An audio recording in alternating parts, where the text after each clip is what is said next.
BRS ఎవరు మీ నాయనే కదా, ఒక కన్న తండ్రి బీఆర్ఎస్ అంటే మీ అన్ననే. మీ అన్న మీ తండ్రి ఎవరన్నా ఆగం చేస్తారు ఒక ఆడప కూతుర్ని? వాళ్ళంటే ఆగం చేస్తామా? నీకేమేమి చదువుకున్నావు కదా, విదేశాలలో జాబ్ చేసి వచ్చినావు, ఎంపీగా చేసినావు, ఎమ్మెల్సీగా చేసినావు, మస్తు మాట్లాడే తత్వం ఉంది నీకు.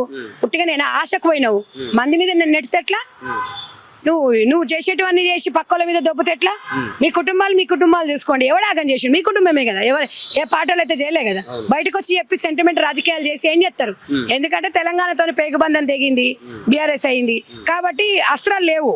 కాబట్టి ఇప్పుడు కుటుంబం ఒక డ్రామా ఆడుతుంది అనిపిస్తుంది. ఏడుపు అనేది రియలైజేషన్ అయితే అయ్యింది అనేది అయితే అనిపిస్తుంది. ఒక మహిళగా నేను కోరుకుంటున్నా, చట్టసభలలో రావాలి ఒక కమిట్మెంట్ వ్యక్తి.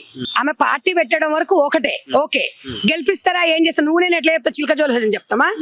ఆమె ప్రవర్తనను బట్టి, ఆమె కమిట్మెంట్ ని బట్టి తెలంగాణ ప్రజలు నిర్ణయిస్తారు. రాజ్యాంగం ఆమెకు ఒక అవకాశం ఇచ్చింది, హక్కు ఇచ్చింది. ఎవరైనా ఏ పార్టీ అయినా పెట్టుకోవచ్చు. ఇవాళ నేను వచ్చి ఇక్కడ మీ ముందు మాట్లాడుతున్నా, ఇది నా హక్కుగా భావిస్తున్నా, తను స్వాగతిస్తున్నా.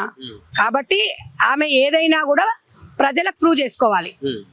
ఇక్కడ బీఆర్ఎస్ కు కానీ కాంగ్రెస్ కార్యకర్తలవా లేకపోతే టీడీపీ కార్యకర్తలం కాదు, ప్రజలు నిన్ను ఓన్ చేసుకోవాలంటే టైం పడుతుందని నేను అనుకుంటున్నా. తెలంగాణ అంటే సెంటిమెంట్ కదా, ఆ సెంటిమెంట్ రాజేయాలని చూసింది.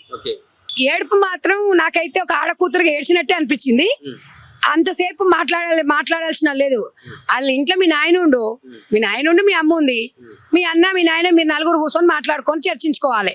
లావాదేవీల ఆర్థికంగా లేకపోతే ఆత్మగౌరవం అనేది శాసన మండలికి వచ్చేది మీ ఇంట్లో వచ్చి చెప్పుకొని ఏడవనికి కాదు. ప్రజా సమస్యల మీద నేను శాసన మండలికి పంపించారు. ఏం చేస్తున్నారు మీరు అసలు? ఏంది ఇది? తెలంగాణ 10 సంవత్సరాలు వెనుకపోతే మళ్ళీ వచ్చి ఏడుపులు ఇవన్నీ తూడుపులు ఎందుకు? నేను అనేది ఏంటంటే మహిళగా నీకు అవకాశం ఇచ్చిర్రు, నువ్వే రాజీనామా చేసినావు. తొందరగా వచ్చి ఎవరు చేయమన్నారు? నువ్వే వచ్చేసి మొత్తం నేను ఉట్టికనే ఎట్టికే ఎగురుతా అన్నట్టుగా తొందరగా వచ్చినావు, అన్ని రాజీనామా చేసినావు, మళ్ళీ నువ్వే వచ్చినావు ఇంట్లోకు. నిన్ను ఎవరైనా రాజీనామా చేయమని చెప్పిరా? సరిపోదా? జైలుకు పోయి వచ్చినావు, రెస్ట్ తీసుకో కొన్ని రోజులు మనిషిలో మార్పు వస్తుందని కేసీఆర్ గారు కూడా అవకాశం ఇచ్చారు. ఆమె గురించి, ఆమె కుటుంబం గురించి మాట్లాడుకునే అవసరం ఇవ్వడానికి లేదు. అభివృద్ధి పనులే మస్తుగా ఉన్నాయి, వాళ్ళ నుంచి వచ్చేది లేదు, ఒరిగిపోయేది. ఆమె గురించి ఎవడున్నాడు? అంత టైం లేనాడు. వాళ్ళకంటే డబ్బు ఉంది కాబట్టి, పని పాట లేదు కాబట్టి కొట్లాడుకుంటారు.